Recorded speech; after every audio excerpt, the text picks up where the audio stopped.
নমস্কার বন্ধুরা, মিমিস কিচেনে আপনাদেরকে আরেকবার স্বাগত জানাই। সকলকে জানাই সুপ্রভাত। সকাল সকাল ভিডিওটা আমি স্টার্ট করেছি, যদিও আপলোড হবে বিকেলে, কিন্তু তাও যেহেতু সকালের ভিডিও তাই মর্নিং বললাম। আবারও সকালের বাইরেটা একটু আপনাদের সাথে ভাগ করে নিলাম। ভালো লাগে সকালবেলার পরিবেশটা, শান্ত শীতল একটা পরিবেশ থাকে। পরে বেলার দিকে আবার সেই কোলাহল হট্টগোল, তাই একটু শেয়ার করে নিচ্ছি। চলুন এবার আমার রান্নায় ফেরা যাক। আজ আমি যেটা রান্না করব, বড়ি আলু দিয়ে বাটা মাছের ঝোল। কালো জিরে, বড়ি, আলু, কাঁচা লঙ্কা আর নিয়েছি জিরের গুঁড়ো। মাছগুলোকে নুন হলুদ মাখিয়ে রেখেছি। এবার যথারীতি মাছগুলোকে আমি তেলের মধ্যে দিয়ে দিয়েছি।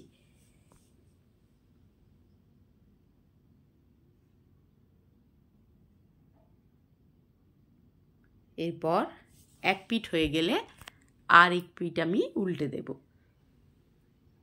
এই রেসিপিগুলো সবাই বাড়িতে করে থাকেন, আমিও তাই বানালাম আর ভিডিওটা একটু শেয়ার করে নিচ্ছি।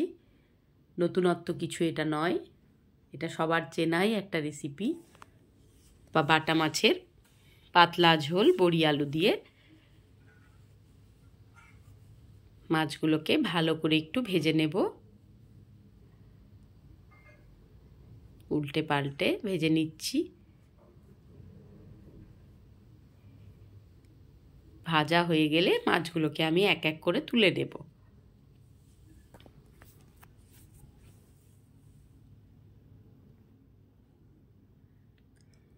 এবার আমি মাছগুলো তুলে নেব।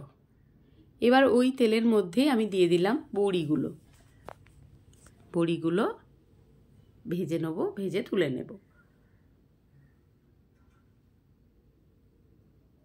তুলে নিয়েছি। এরপর তেলের মধ্যে আমি দিয়ে দিলাম কালো জিরে ফোড়নে, আর দিয়ে দেব বেশ কয়েকটা চেরা কাঁচা লঙ্কা।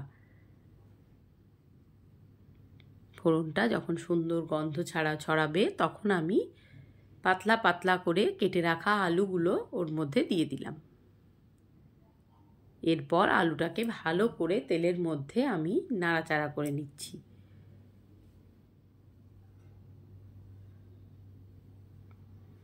এরপর ওর মধ্যে নুন হলুদ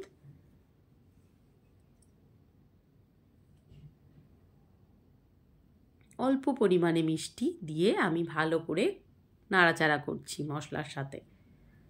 গরমের দিনে এরকম পাতলা ঝোল খুব ভালো লাগে, সাথে যদি এক টুকরো গন্ধরাজ লেবু থাকে তাহলে তো কথাই নেই, খাওয়াটা খুব তৃপ্তির সাথে হয়।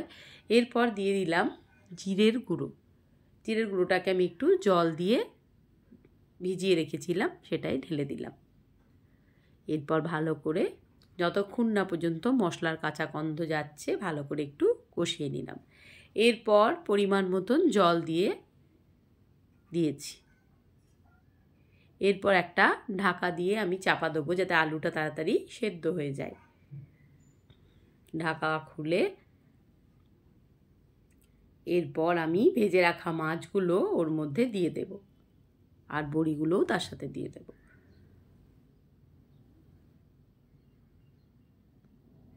এবার খুন্তি দিয়ে ভালো করে আমি মিশিয়ে নিচ্ছি, আর দেখে নিলাম যে আলুগুলো সেদ্ধ হয়ে গেছে। হ্যাঁ, সুন্দরভাবে আলু সেদ্ধ হয়ে গেছে। ব্যাস তৈরি হয়ে গেছে আমার বড়ি আলু দিয়ে বাটা মাছের ঝোল। ভিডিওটি ভালো লাগলে like, comment, share and subscribe করে আমার পাশে আপনারা এইভাবেই থাকবেন।